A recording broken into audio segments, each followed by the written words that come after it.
কুমিল্লার মুরাদনগরে একজন নারীকে আজকের যে ধর্ষণ করা হয়েছে। নারীকে উলঙ্গ করে তাকে ধর্ষণ করা হয়েছে।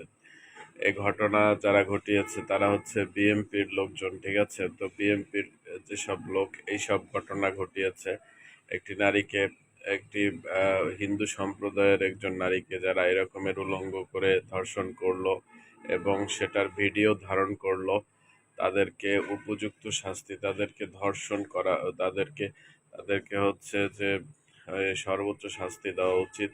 তাদেরকে ফাঁসি দেওয়া উচিত, ফাঁসিতে ঝুলিয়ে মৃত্যুদণ্ড দেওয়া উচিত। এই ধরনের পৈশাচিক কাজ যারা করেছে তাদেরকে মৃত্যুদণ্ড দেওয়া উচিত, অথবা তাদেরকে ফায়ারিং স্কোয়াডে গুলি করে মারা উচিত, ঠিক আছে? তো এই ধরনের ভিডিও যারা ছড়ায় তারাও সমান অপরাধী, ঠিক আছে? তাদেরকেও উপযুক্ত শাস্তি দেওয়া উচিত। ধর্ষণের শাস্তি একমাত্র মৃত্যুদণ্ড হওয়া উচিত, তাহলে দেশে ধর্ষণের পরিমাণ কমে যাবে।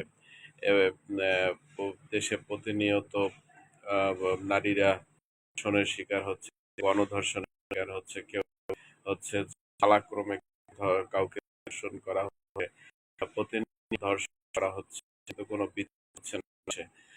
প্রতিনিয়ত ধর্ষণ করা হচ্ছে কিন্তু বিচার হচ্ছে না, বরং ধর্ষণের সংখ্যা বেড়েই চলেছে। মব জাস্টিস নামে কালচার শুরু হয়েছে, কেউ নিরাপদ না, সবাই মানে নারীরাই আজকের অনিরাপদ।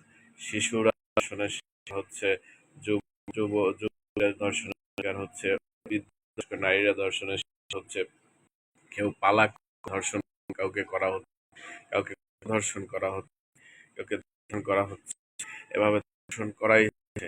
প্রতিনিয়ত ধর্ষণের সংখ্যা বেড়েই যাচ্ছে, কিন্তু কোনো বাস্তবিক কোনো দিচ্ছে না, যার ফলে এই মুরাদনগরের যে ঘটনাটি ঘটিয়েছে তাদের উপযুক্ত শাস্তি, মৃত্যুদণ্ড, তাদের দ্রুত আইনের আওতায় আনা উচিত। তাদেরকে দ্রুত গ্রেপ্তার করে